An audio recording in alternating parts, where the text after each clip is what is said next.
So hello guys, quick podcast, very quickly. Well, I say very quickly. I'll try and get what I want to say, vent over with as quick as possible. Uh, Made a video about price last night, and that's up on the site. And I woke up this morning and checked Twitter, and I see all about techs, and it was actually Electronium retweeting about, thanking all about tech for doing his great interview, and you know, underneath in the comments, there were so many negative, blind, stupid comments, and it's starting to become a theme again.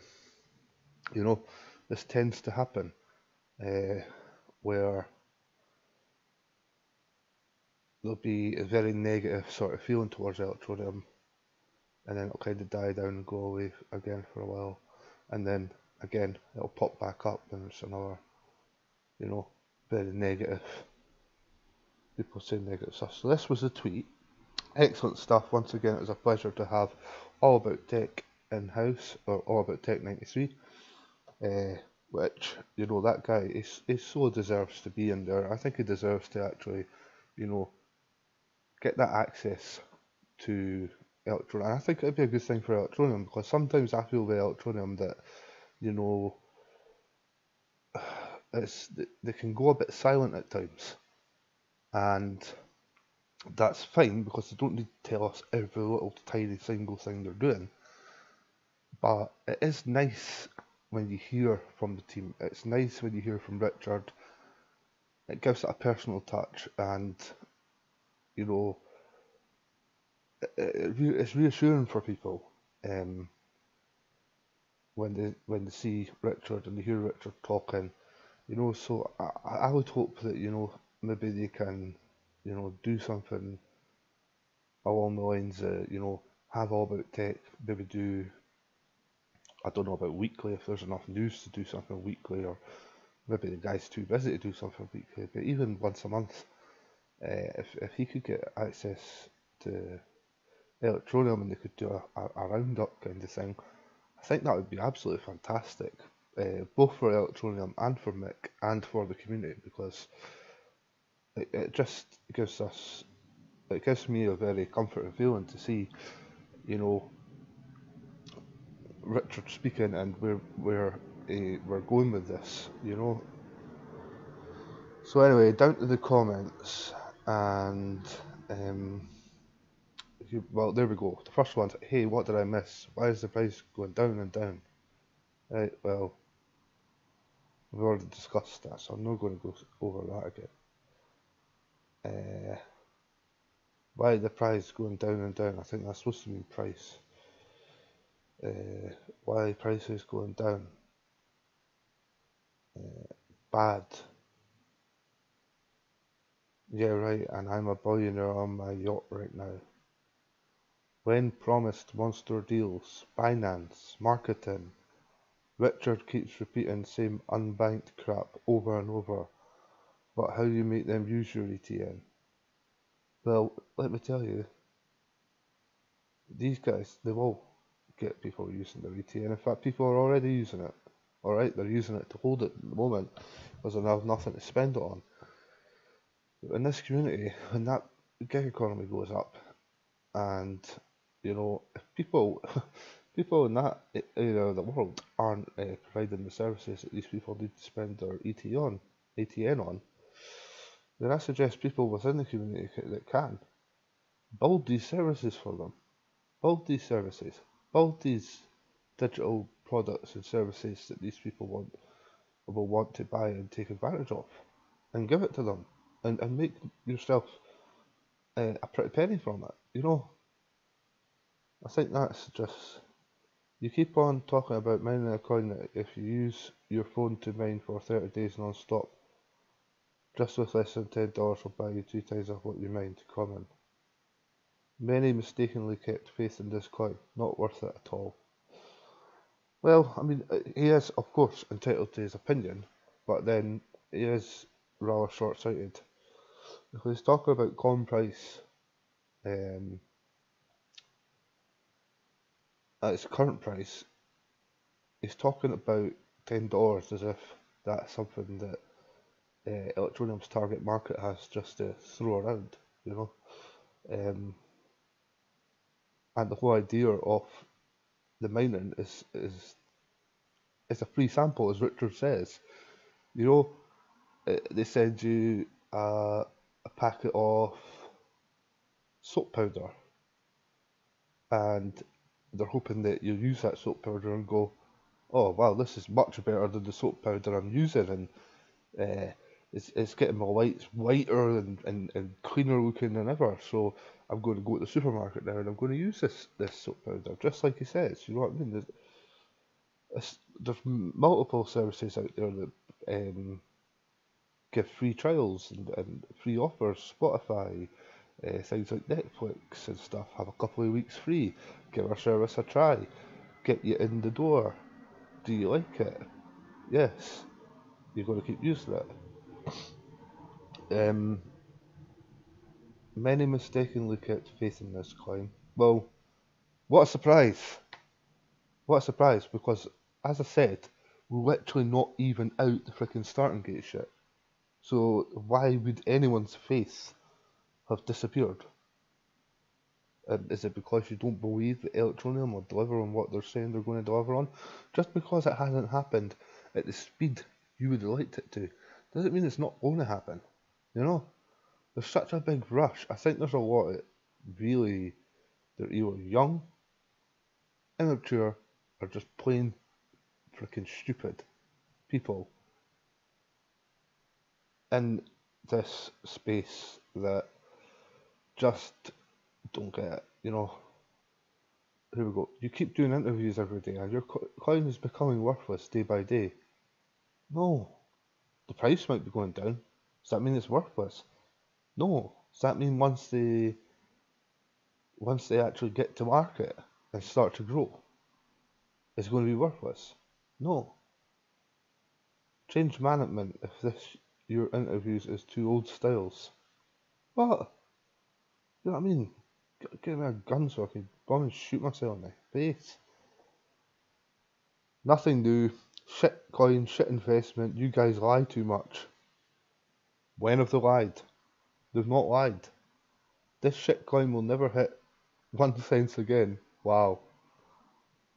Well, let's keep that in mind, guys. This will never hit 1 cent again. I lost too much money holding this shit. I bought mine when 10 cents and I sold when 1. Great move. Great move. I can understand why you're angry, but don't be angry at Electronium. Be angry at yourself. Be angry at yourself. You bought it at 10 cents and then you sold it when 1. Someone needs some trading training. Certainly. You know what I mean? Maybe he should have signed up for the Electronium Academy training package. You know, maybe he was the ideal candidate for that because, you know, I bought it at 10 and I sold it at 1. Well, why the hell did you even bother selling it? That's 1 million coin. Do you imagine how much I lost? I would probably say that's absolute bull. And if it isn't, then, well, you know what I mean? What can you say? Wake up. What are you doing? Guys, trust me, sell now before go to 0. Yeah. So I mean, you ask yourself, right? Because I know there's people that like to help other people in the world. I get that. But you ask yourself, how many people go around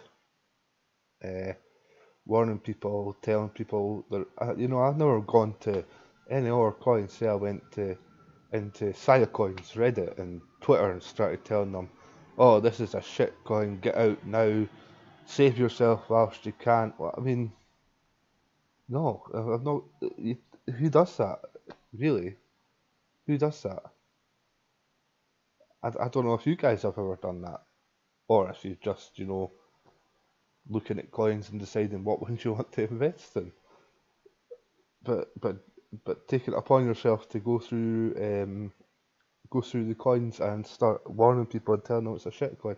I mean, if this guy held 1 million coins and bought them at 10 and sold them at 1, then I don't know what to say apart from I don't listen to anything this guy says.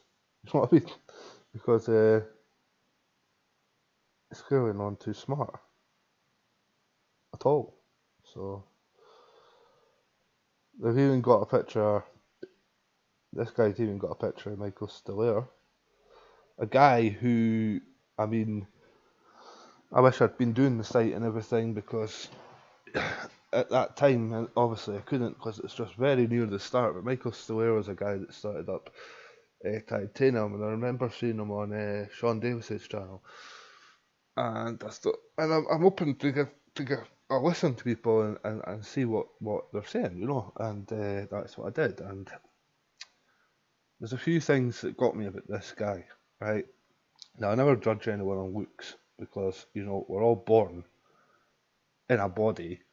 We're all not given a choice about that, and realistically, it doesn't matter what we look like. You know, what matters is what's on the inside. What matters is our character.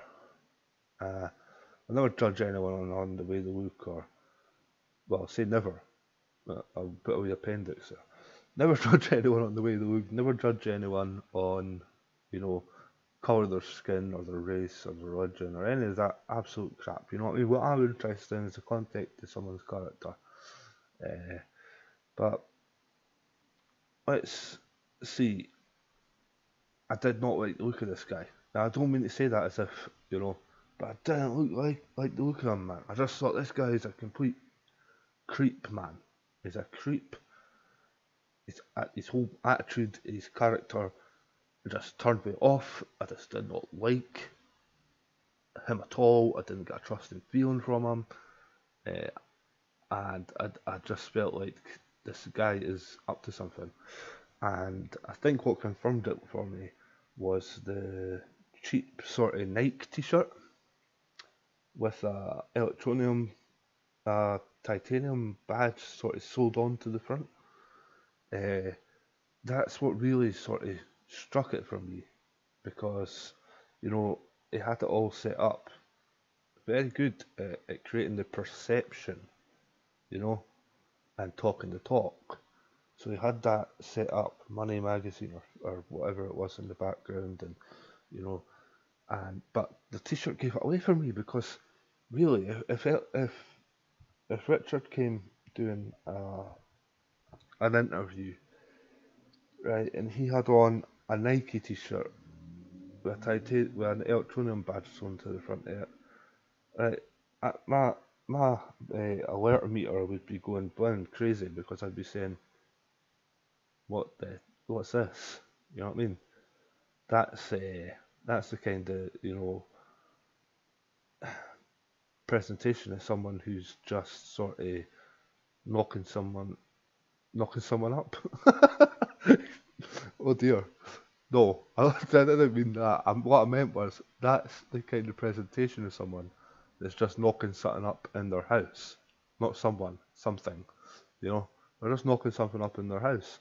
They have their wee sort of Nike T-shirt with their badge sewn on it, and we're talking about multi-million dollar uh, enterprise here. So when you see Richard, he's always in the, you know, nicest fitted suit, the crispest white quality shirt, shoes, the whole picture. You know, it's no wearing I've seen him in a t-shirt, an electronic t-shirt. If he's going about the office, fair enough.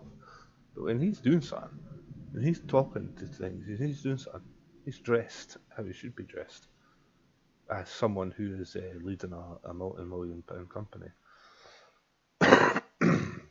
So, you know, still here, I don't know. It's, you know what I mean? He's gone, but he's gone. And listen, let me tell you, right? I'd ask any of these people. It's very, very easy for them sitting in a house somewhere, or you know, and saying, "Oh, you've not kept your promises. Oh, there's been too many problems. Oh, well, what do you expect when you try to create a mass adopted enablement cryptocurrency. What do you expect? Do you think it's going to be perfect? Do you think there's going to be no mistakes? Do you think there's going to be no problems? Don't be bloody stupid. Of course there is. Man, I only started a really small old website, and the amount of problems I've had to deal with that, you know, it's been absolutely ridiculous. So I can only imagine on the scale that Electroneum's operating and what they're trying to do, the problems that they will have been facing and will continue to face. But the most important thing is how they overcome the problems, because the problems are always going to be there. For any individual on any path, there's going to be problems. There's going to be roadblocks. And what's important is how do they get round the roadblocks? How do they resolve these issues? And every time they resolve their issues, every single time to a satisfactory standard, and that is what is important to keep in mind. If we were seeing them just go hitting up a brick against a brick wall and nothing really being done about it, I'd be saying, right, well, this is not very good. But time after time after time after time after time, they have a problem, they implement a solution. It's a solution that's good for everyone. And, you know, there's nothing more I could say. If you're losing confidence and belief in Electronium, then I think you're nuts. I think you're nuts.